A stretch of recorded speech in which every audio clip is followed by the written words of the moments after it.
So, who actually has potential in the current AEW roster? Sup y'all, welcome back to the review space. In this video, we're going to take a look at the current list of AEW wrestling personnel, the current individuals, specifically the current wrestling superstars that they have in their roster at the moment, as of what date is it? Something March 2019, March the 3rd, 2019. I'm recording this. So right now I'm taking a look at their male and female wrestlers, and this is basically what they have so far, the current signed talent. And let's see which ones out of these individuals could be an actual star, because I've criticized AEW before. I made that top 10 list, top 10 reasons why AEW will basically fail against the WWE, and I cited one of the reasons as them not having any big stars or any recognizable mainstream crossover type stars.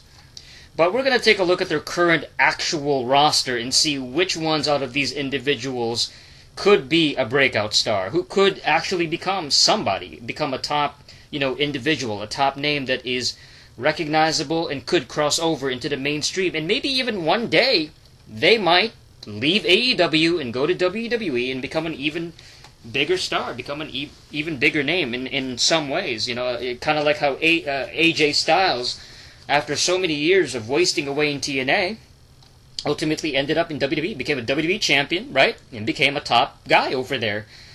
And other individual names such as, who else left TNA that became a bigger star in WWE? I'm trying to think of other ones. AJ's a perfect example. Samoa Joe, maybe not so much. But anyway, I don't want to get caught up too much with the whole TNA thing. Let's focus on AEW current wrestlers at the moment. So here we go. They got Hangman Adam Page, alright.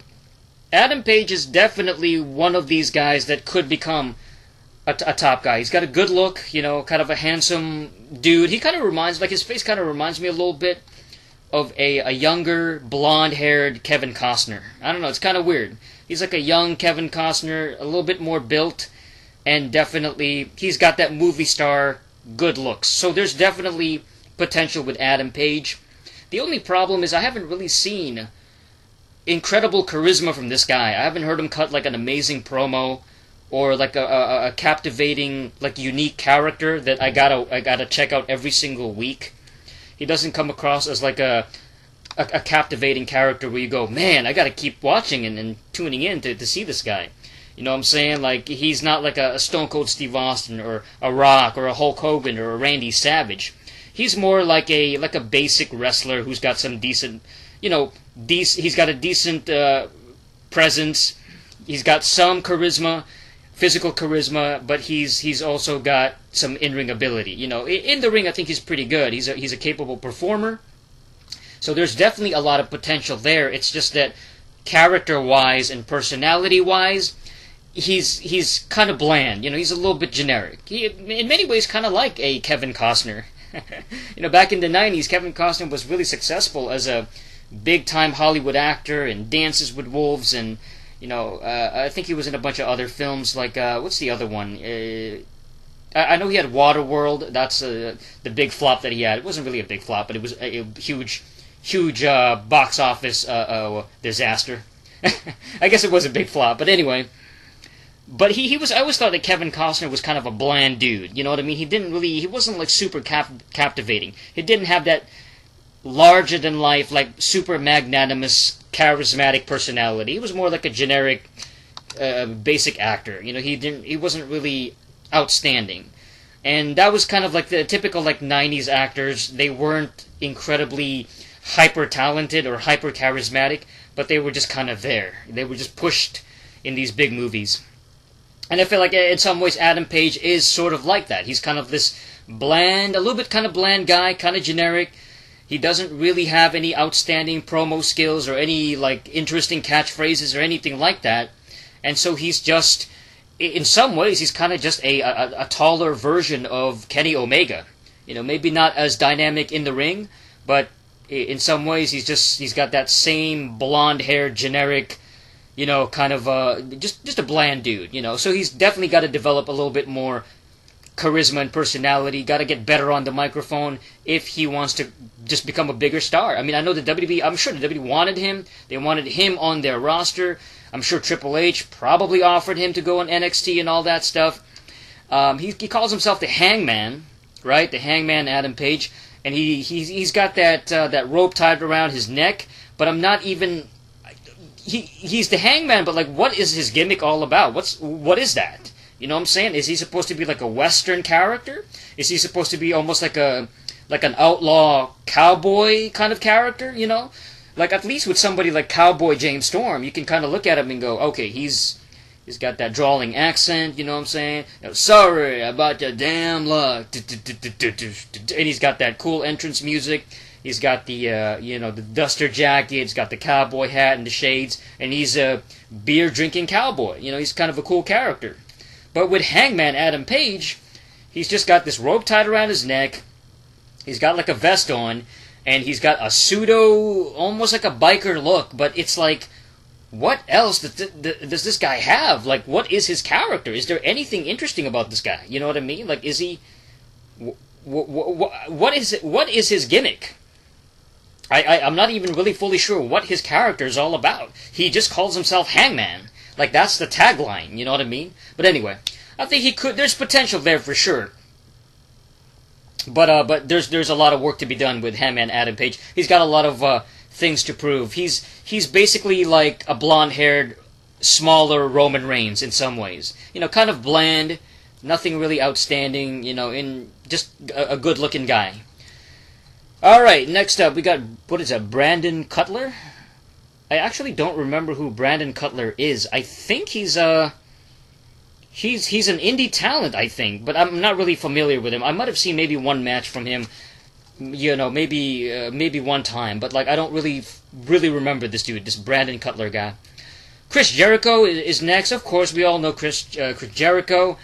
You know how many times this guy been champion, all the way from, you know, ECW, WCW. He's been in Japan, Mexico, etc. Of course, WWE as a tenured veteran. He's been around for years, you know, almost 20 years in WWE, and he just ended up leaving by late 2018, early 2019. And so he's moved on to AEW. I mean, who knows how long he's going to be there. I think he's there for maybe, like a 4-year deal. So he's going to be there for quite a few years.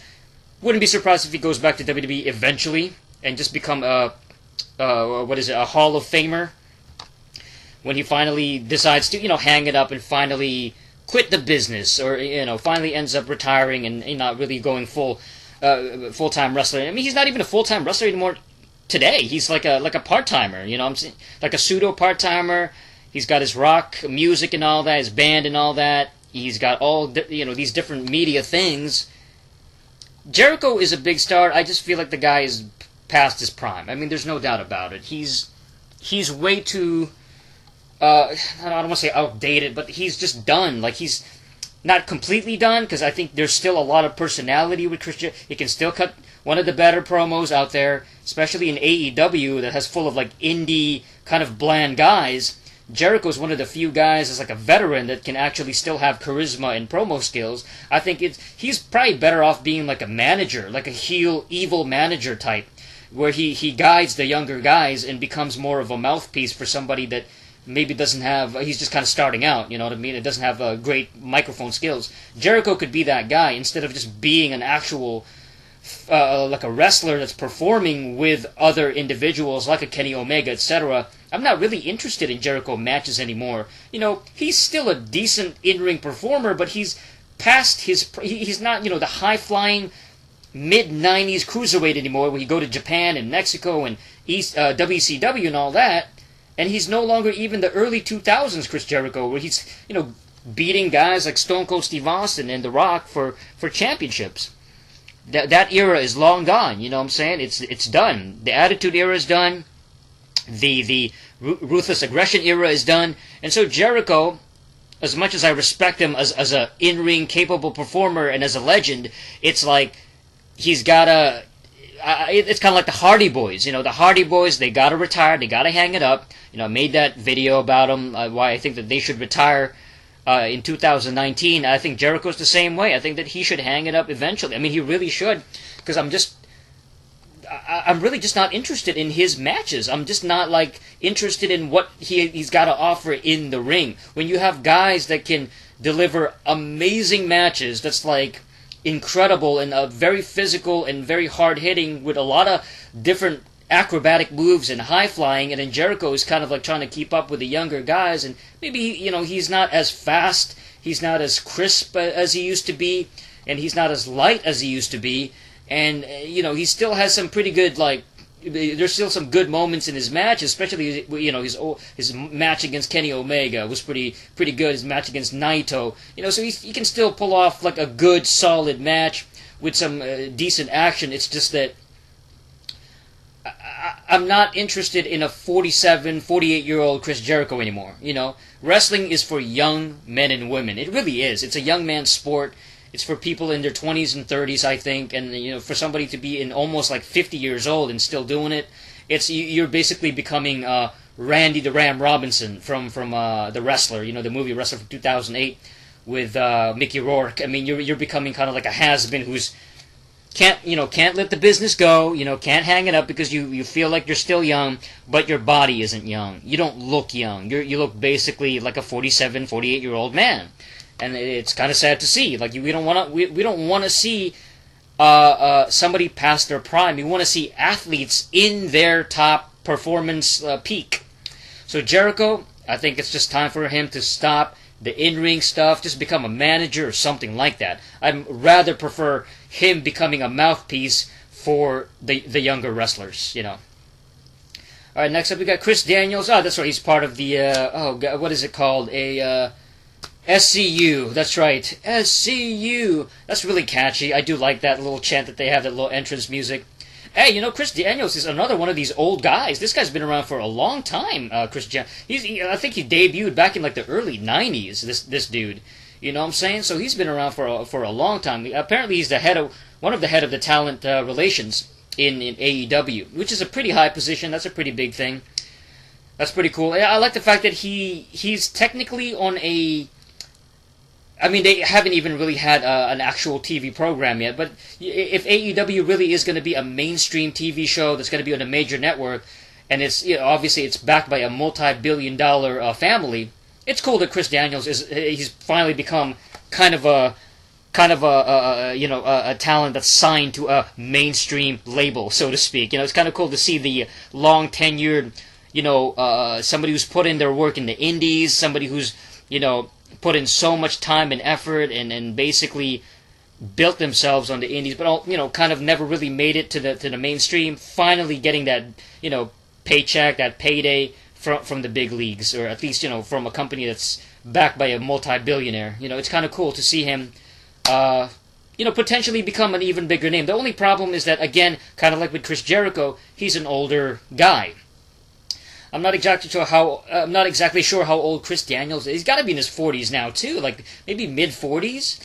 You know what I'm saying? So definitely a capable performer, one of the better X Division guys back in the TNA days. I do like Chris Daniels. In terms of just being an on-screen character, it's cool. I mean, I like it. I like that he's a part of a trio because being part of SCU with who's the other guy? Scorpio Sky and frickin' Frankie Kazarian. That kind of protects him a little bit. It's like three guys that's maybe a little bit older, a little bit more tenured. They can kind of become a little bit more protected because it's three separate dudes. It's kind of like the New Day where they don't have to carry each match just by themselves. It can kind of be three guys. You never know. All three guys can kind of be involved and cover for each other and just be a physical presence. All three of them at the same time. So that's at least that's something. I do like the SCU stable or whatever trio. So I like Chris Daniels. He's never really become a super popular, like super mainstream name. So as far as being the future of AEW, I don't see him really, who knows if he ever becomes an AEW champion or something like that. Maybe he ends up becoming one of the tag team champions someday, but it's like he's one of the older veteran type guys. Definitely I'm sure he's going to be a good hand, you know what I'm saying, as far as, guiding the younger talent and all that, and being that veteran in the locker room. But you know, I'm trying to look for the younger individuals, the younger guys that has even more potential to become a main event star. You know, I think even in TNA, he never became a TNA World Champion. You know, he became an ROH champion, which is pretty cool, and he was already like well into his 40s. He's kind of a very late bloomer, but you know, he never even became a TNA champ. And I think there was definitely some potential there. I think there's just something missing with Chris Daniels, character-wise, like gimmick-wise. He never really had that complete main event package. I don't know if it's just a lack of size or a lack of charisma, a lack of like just his character was just kind of all over the place, you know. He had this pseudo-gothic kind of thing with the fallen angel, or just this pseudo-religious kind of thing, but then he's got this high-flying move, like the best moonsault ever, and he's got this like bland kind of generic promo, so he came across as a regular guy. So as far as being an on-screen character, he was never like this huge, larger-than-life character. And I think that's one of the biggest factors why, you know, Chris Daniels never became bigger than he is. Chuck Taylor, I think he's part of the best friends. Chuck Taylor does have some charisma, some personality. I think the guy he's a long-tenured like, indie favorite, indie veteran. I do think he's got some personality, but he's more of a... It's sad to say he's more of a comedic guy. He's more of a comedy character, so I don't see him becoming like an AEW champion, a guy that you can build your company around. But as part of the tag team, the best friends, I think they could be a funny personality on screen, but like that's about it. You know, they're no different than Fandango and Tyler Breeze. You know, Breezango, when they were doing the Fashion Police and all that. They kind of remind me of them, and it's like, ugh, man. All right, we got Sema. Is that how you pronounce his name? The Japanese wrestler from, I guess it's OWE, and he's been a Japanese wrestler for many years and all that. Done his thing on the indies, and I'm not really familiar with Sema's work. From what I understand, he was one of the more I guess like a Japanese wrestler that was able to find some level of independent success in the 2000s. You know what I'm saying? Back in the day when he was wrestling in the United States and all that, in America and all that stuff, and building some connection with people and having that, being able to network with some independent wrestlers in America. But I'm not really familiar with his matches, so I've never really seen anything that he's done. So if he's the president of OWE, I mean, from everything that I've heard, OWE is just filled with, like, basically smaller guys that are very high-flying. They're more focused on, like, flying, diving, and all that stuff. So a lot of flippity stuff. And that kind of worries me with OWE. It's kind of worrisome because, damn, like, they don't have no charismatic personalities. They don't have any interesting, unique promos or interesting characters or personalities. Like, that's going to be a problem if everything is just flips and dives with OWE. Cody, okay, so obviously this is Cody Runnels, Cody Rhodes, whatever you want to call him. He's the executive vice president. Cody, I always thought Cody had potential. Way back in WWE when he first came in, good-looking young dude, back in like 2008, 2009, something like that. I remember even saying, this guy's going to be bigger than his father. He's going to be bigger than Dusty Rhodes. And a lot of people were like, they didn't believe me. They were like, no way. Like, are you kidding me? I was like, yeah, Cody, this guy, he's got good looks. He's very crisp in the ring, and he was really young at that time, in around like 2008, 2009, and when he was part of like Legacy and all that. I thought there was a lot of potential with Cody, and then over the years, I just kind of I was like, oh man, what are they doing with him? He just kind of became this mid-card level kind of guy. He had the mask on for a while. He changed his theme music so many times, and he was the dashing Cody Rhodes, and he was the, and he started putting on a mask, and he was basically like, what is that? That horrible, well, not horrible gimmick, but it was just kind of a campy gimmick with the face paint. Stardust, Stardust was a personality, no doubt, but like there was nothing main event about that character. So Cody ultimately ended up going to the Indies with his wife and becoming this, very successful Bullet Club member. He dyed his hair blonde, which made him look like Roy Batty, this replicant from the Blade Runner series. So he had that cold look, that cold, intense look. But and he became the champion, right? He became, I think, the ROH champion. He became NWA champion. He's wrestled for titles all around the world. Been to Japan, been part of the Bullet Club and all that. I don't know. I'm glad that Cody's become an executive VP and became presumably a very important, individual on the AEW roster. Somebody who's got a lot of power, but it seems to me like Cody is... I'm not really interested in him wrestling anymore. I can see him transitioning more into the backstage personality or a backstage, just a general manager, like authority figure type of guy. Somebody that will be the GM or, like a surrogate GM type of role. Somebody that'll be there to make matches and settle feuds by creating matches and setting up, certain things. Almost like the way that William Regal is on NXT.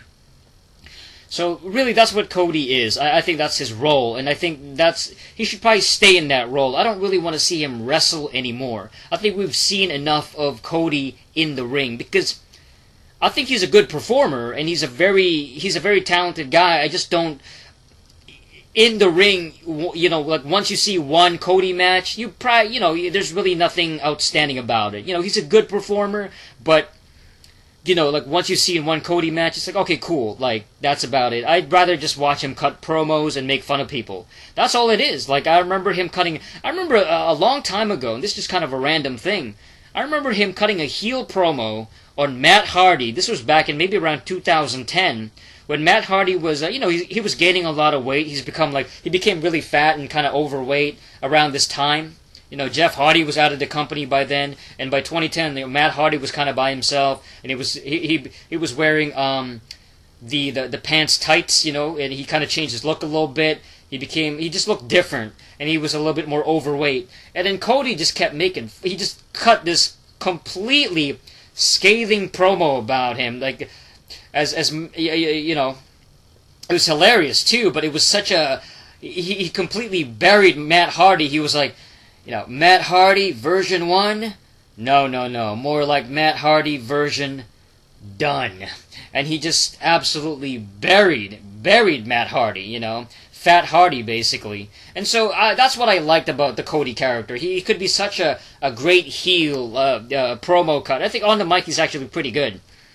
Maybe not as dynamic or not as memorable as his father, Dusty Rhodes, but certainly he's a capable talker. So I think that Cody could be a good mouthpiece, or somebody that's just a good general manager, somebody that is very glib, very, very comfortable on the microphone, but, I'm not really interested in him being an in-ring performer anymore. We're going to go fast forward through this list. Frankie Kazarian, I like Kaz back in there. I think he had a lot of potential as a character on TNA. I remember there was a time when Kaz was almost like a CM Punk type, back when CM Punk had the long hair and the wrist tape and all that, back when he was getting a big push in 2008 as a world champion in WWE. And I felt like, Frankie Kazarian was kind of being pushed as like their version of a CM Punk. He had the long hair, good looking guy, he's got the wrist tape and all that, and the short tights and all that, with the boots. So I kind of thought that Kaz was like, oh, this guy could be a top star. And then for some reason, I think maybe he just got he got injured, too many injuries or whatever, so he got sidelined and they never went all the way with him. So there was definitely a lot of potential with Kaz back in the day, but he looks so different now with a shaved head and all that. So he's just become like a tag team guy, like, one of the SCU guys. So with Kaz, he's kind of like Chris Daniels, a guy who never really realized his complete potential. Jimmy Havoc, I believe this guy is the British dude that's like a replacement for Marty Scurll in some ways. He's got a look, he's got that shaved head going on with the that mask that he puts on. So when I first saw Jimmy Havoc, I thought that he was basically just a male version of Jessica Havoc, and I thought that they were somehow connected to each other. I thought that Jessica Havoc, with her like dubstep music and her face mask, kind of looked like a post-apocalyptic dubstep warrior. and I thought Jimmy Havoc was kind of the same thing. He was basically had the same gimmick. But I'm not sure, like, I've never really seen a Jimmy Havoc match. I think maybe I saw him for a very brief period on TNA with Rosemary or something like that, and Crazy Steve, but I never really... I'm not fully familiar with his matches, so I don't know how good this guy is. From what I've seen, he's not a very big guy, you know, he's not like 6'3" or whatever. He's not like a, you know, a big heavyweight. He seems more like a smaller cruiserweight type, just like Marty Scurll, so I'm not too confident in Jimmy Havoc. But he seems to have some personality, but it's like, you know, more like a mid-carder. Alright, we got Joey Janela. You know, Joey Janela does seem to have some personality, but he's a smaller guy. You know, he's kind of like Jimmy Havoc. He's a smaller dude, so I'm not like hyper excited about him. I'm more interested in his female partner, who's the Penelope Ford. She's very sexy, very hot, etc. She's got the sex appeal, so... You know, that's one thing that Joey Janela has going for him is Penelope Ford, basically.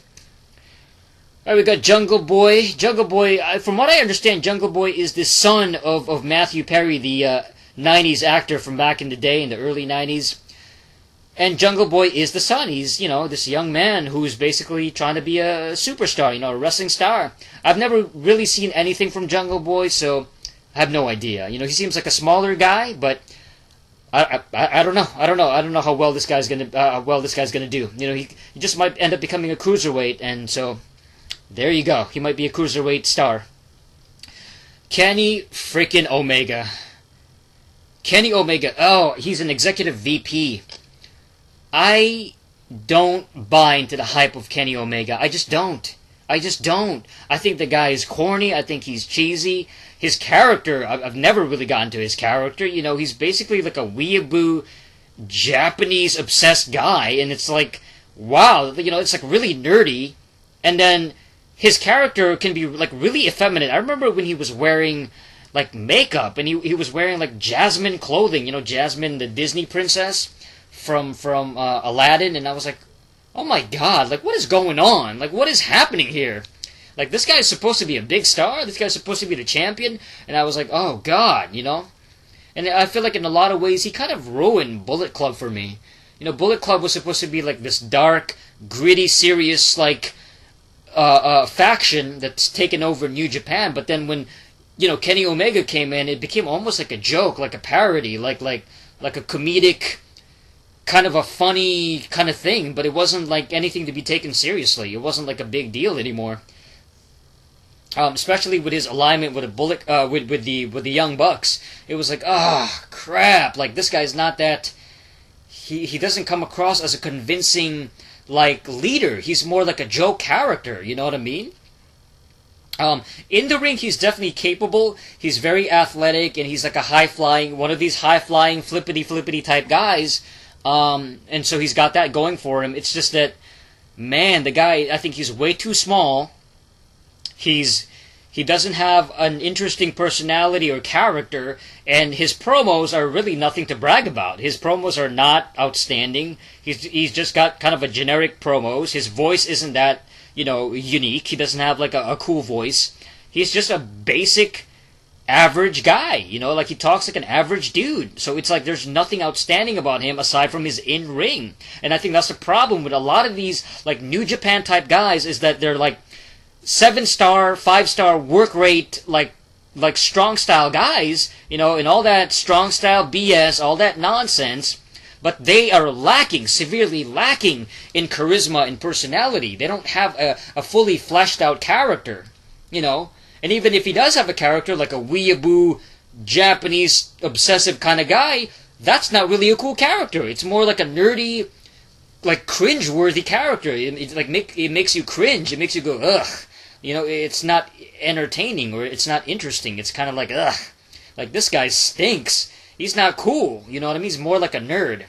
So, Kenny Omega, I'm not really looking forward to this guy. Like, man. I think a lot of people overhype him way too much. You know what I mean? In the ring, yeah, okay, he's a good high flyer, but that's about it. He doesn't have that main event look, and he doesn't have a heavyweight feel to him. He doesn't have that Hulk Hogan, Randy Savage presence about him. You know what I'm saying? He's more like a cruiserweight. And so when you're a smaller guy, you don't really stand out that much. Especially, it's I highly doubt he's going to be a crossover mainstream star for AEW. I can understand why WWE wanted him to take him away and sign him for whatever, how many millions of dollars. I understand that because they wanted him away from AEW. They wanted to take him away from that roster so that he doesn't become competition, so that he doesn't become a part of the opponent, the opposite company, so that they become a part of their roster. But I just don't. He's a cruiserweight, man. That's about it. He's just a cruiserweight. But he doesn't have the charisma of Chris Jericho. He doesn't have the mic skills of The Rock. He doesn't have the main event look or the heavyweight size of like Roman Reigns. He doesn't have anything like that. He's just a smaller guy with some good high-flying ability. Alright, next up is Kip Sabian. Kip Sabian, I don't know who this guy is. I've never heard of him. Matt Jackson, one of the Young Bucks. A good high flyer. Some charisma, a little bit of personality, but that's about it. He's just a cruiserweight type of guy. I don't see this guy becoming like a main event guy. I mean, these guys, the Young Bucks are way smaller. They're even smaller than the Hardy Boys. And they bit the Hardy Boys' gimmick, the Hardy Boys' look and attire, and their clothing and all that. So they stole a lot of gimmicks. They bit DX. They bit a little bit of the Rockers, a little bit of, the past tag teams that were successful, the NWO and all that. But it's like they don't look like main eventers. They're just like two smaller cruiserweight guys that are good in the ring, but that's about it. It's like, once again, going back to the Kenny Omega thing. But they're even a little bit smaller than Kenny Omega. They're lighter than Kenny Omega. They don't have the same, like, muscular definition. They're even, like, skinnier. So, it's like, man, you know what I mean? Like, these guys don't feel like main eventers. They don't have the look, and they don't necessarily have the main event feel, that WrestleMania main eventer feel to them, unfortunately. Alright, we got MJF, Maxwell Jacob Friedman. I like this guy. On the microphone, I think this guy's solid.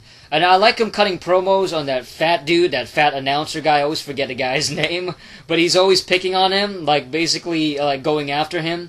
He's funny. I think he's great. Now, his promos are pretty basic as far as being a heel. He's basically like, he's saying like pretty basic insults and references and, nothing like terribly original or unique. But he does have...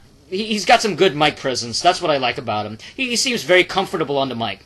So, out of like this, roster, he's one of the better younger guys that actually has some personality, because he's an arrogant, I guess like an arrogant, entitled, rich guy or something like that. He's a privileged upper class type guy. He reminds me of like a smaller version of EC3 in some ways.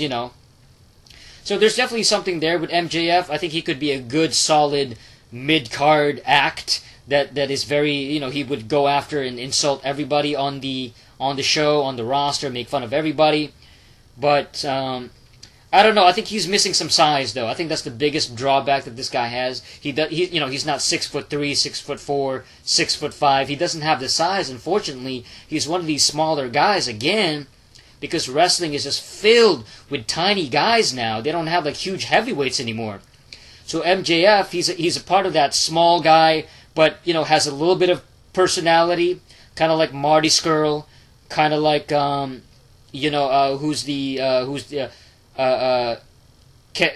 Drake Maverick, Rockstar Spud. These smaller guys where they do have some personality and they have mic skills, but it's like they're still really kind of small, so they're not intimidating looking.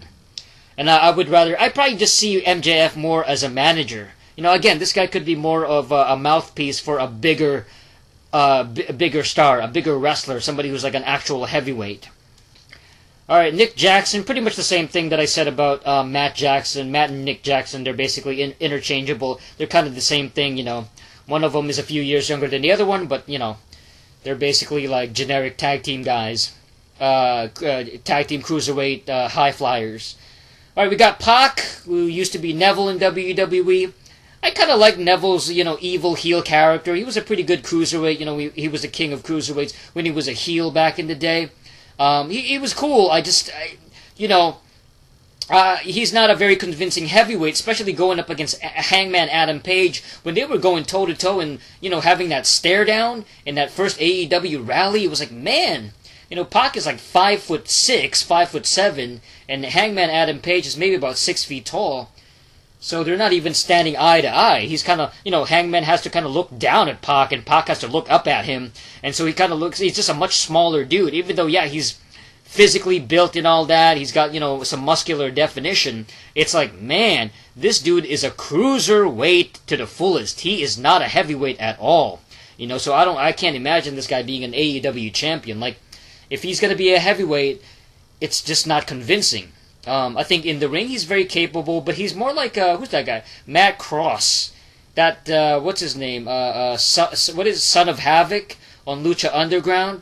Yeah, he's more like him, like kind of a small guy with kind of a muscular physique, but he's like 5'7", so he doesn't look like super intimidating.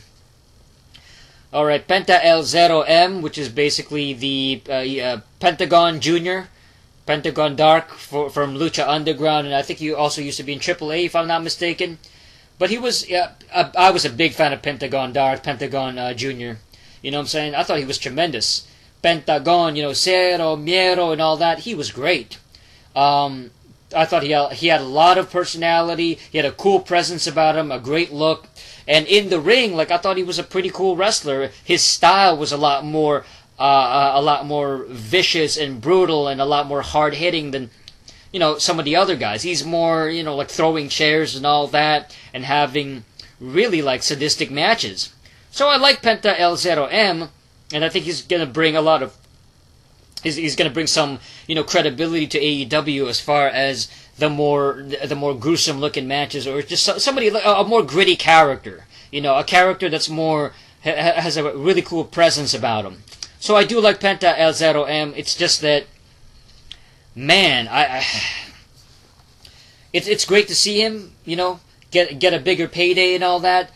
It's just sad the way that the Lucha Underground and all that. Like, I think he became a champion over there, and it's just the contracts and all that, the bad contracts. That was terrible. And I don't know. There's something about Penta El Zero, and even Phoenix, his brother Phoenix. They feel like indie names, so they still don't have that crossover appeal.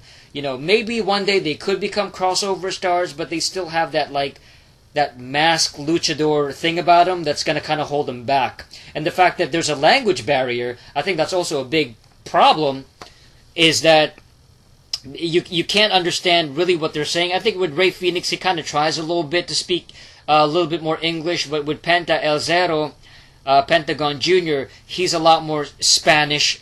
He just sticks to Spanish. He's got that Spanish accent, the Mexican thing going on. So it's kind of like, he might not have that crossover appeal, and the fact that he's not going to be able to cut promos in English, not fluently anyway. And same with Rey Fenix. It's kind of like there's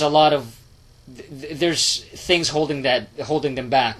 They're not going to be able to fully cross over as that star that can cross over to the English speaking crowd, because again they can't speak English, so there's that barrier already. They're not like Eddie Guerrero or even somebody like Rey Mysterio who's able to speak English. So they don't have that. Even though I do think that Penta El Zero he's definitely got charisma, he's definitely got mic skills, but he can only cut good promos in Spanish. So that's a problem. We got Sammy Guevara. From what I understand, I think I've seen one match with Sammy. He's a big high flying guy, but he's a smaller guy. He's basically like a Mexican version of the Young Bucks, like a young dude who is a good high flyer, but like he's not. He doesn't have the size. He's a cruiserweight. He's a smaller guy. So,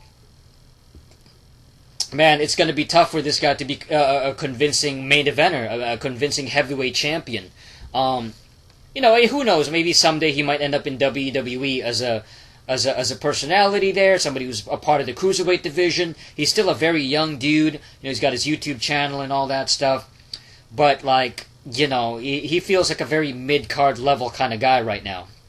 All right, we got Scorpio Sky. I'm not really too familiar with Scorpio Sky. I don't think I've even seen any of his matches because, I mean, I don't think I've seen him on TNA or anything like that, or even in Ring of Honor. I just don't remember his matches.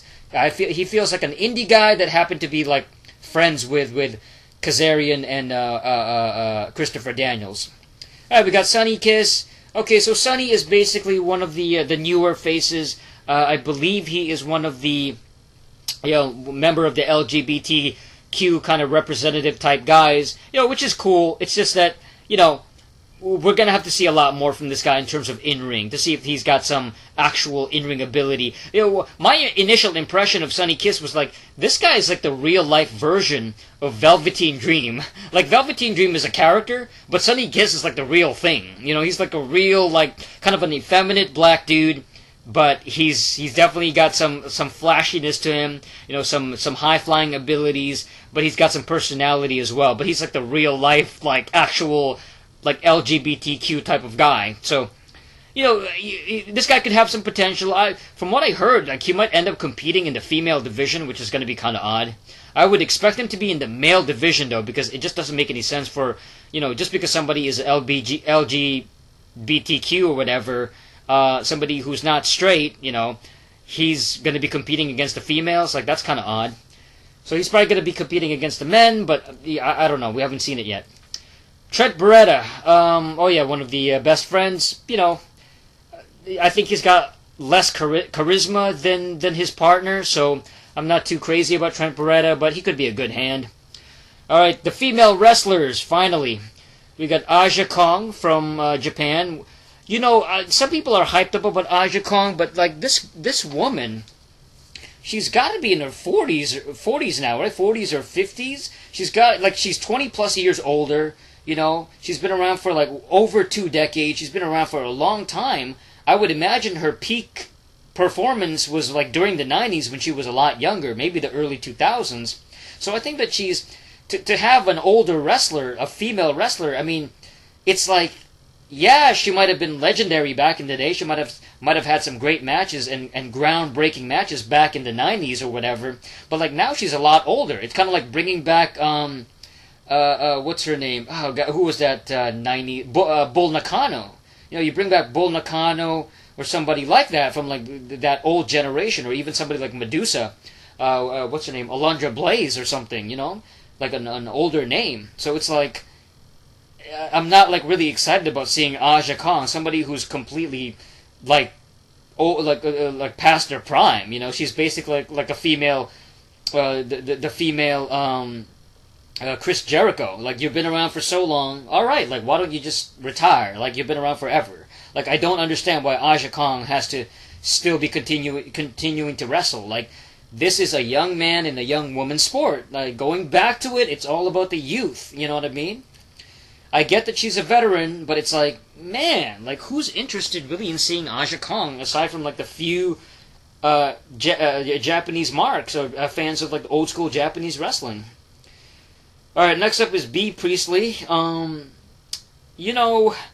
think I might have seen maybe 1 or 2 of her matches, like on the indies, or maybe a highlight from Bea Priestley. From what I've seen, she's got a pretty banging look. Like, her body and her booty is off the chain. She's got a pretty good like physique. She's very attractive. Her body type, but like her face is kind of like average looking face. She's not like the prettiest chick in the world. She's got kind of like an average looking like British chick face. You know what I mean? Like, not too like hyper attractive, kind of like average looking, not too outstanding.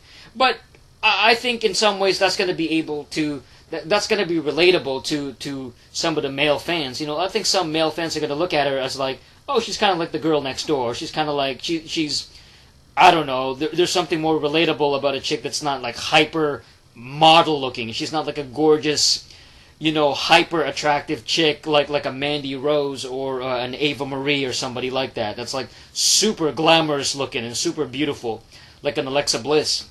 So maybe some of the fans are going to be able to look at her as like, oh, she's pretty hot, but like she's not like super duper hot. So psychologically, I think some male fans are going to look at her as like, oh, she's attainable, or she's somebody that I can at least admire realistically. I don't know. I think in the ring there's definitely some promise there. She's a young chick. She's been in doing her thing on the indies for a long time. There's definitely some promise with Bea Priestley, so I'm looking forward to seeing her. But she's not as gosh, she's like she feels like she's going to be a mid-level type of female wrestler. Kind of like a Madison Rayne. Like kind of an average-looking girl with a pretty good-looking body, but like nothing beyond that. You know what I mean? She's not going to be like Paige, who, Paige is kind of a cute, young thing. She's a good-looking, like, English, British chick or whatever, with a super pale skin, and kind of like this rock star, young Joan Jett, rock star look, or punk rock look. But Bea Priestley is more like, she looks more actually like Paige's mom, like an older, kind of just more average looking chick.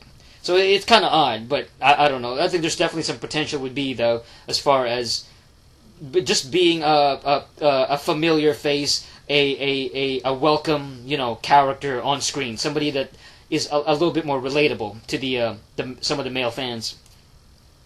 We got Brandy Rhodes, right? Brandy Rhodes is definitely one of the more attractive chicks in wrestling, period. I mean, I think she's actually pretty good looking. She's, very attractive. The chief brand officer of the female division, I guess.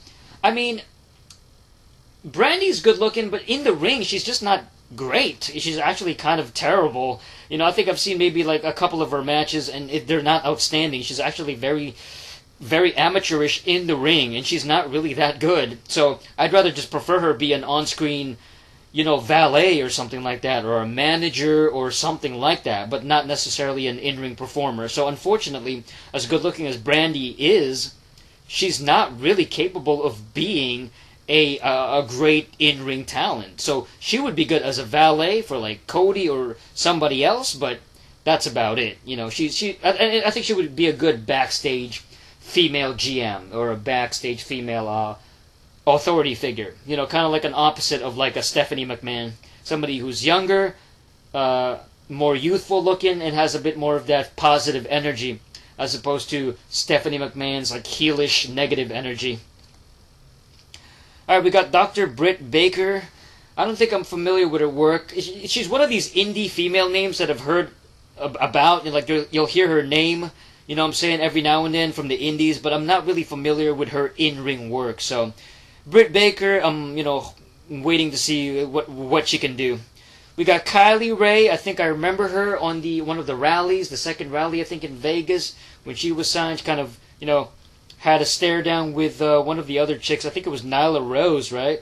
So Kylie Ray, I think there's definitely some, some potential there as being almost like their version of Bayley, on AEW, like this kind of likable, kind of bubbly chick, this kind of, down-to-earth chick that the younger fans can get behind, especially the younger girls and stuff like that. I just, I'm not sure what her character is. I don't know what Kylie Ray's character is. She's just, like a brunette, and yeah, she's just kind of cute, I guess.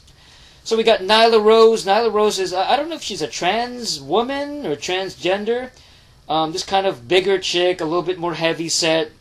I don't know. I've never seen her in-ring performance, so she could be a good hand. She could be like a monster beast type, almost like a, what's her name? Nia Jax or something like that, or an Awesome Kong. I don't know. I don't know if she's going to be as good as those individuals, but she could be a good hand. Somebody that could have some good matches with the smaller girls and become that monster heel. We got Penelope Ford. Okay, she's pretty hot. She's with Joey Janela. She seems to be very athletic with the somersaults and all that. She's got some in-ring athletic ability. I've never really heard her cut a promo. I don't know what she's like on the mic. Maybe she's just more of like a silent assassin type or a silent henchman for Joey Janela, unfortunately.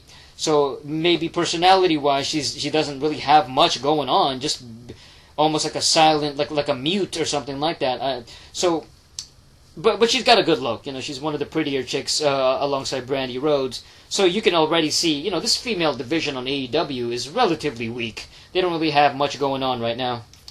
And then finally we got Yuka Sakazaki from Japan, another one of the Japanese female signees. or somebody that's coming in alongside Asia Kong.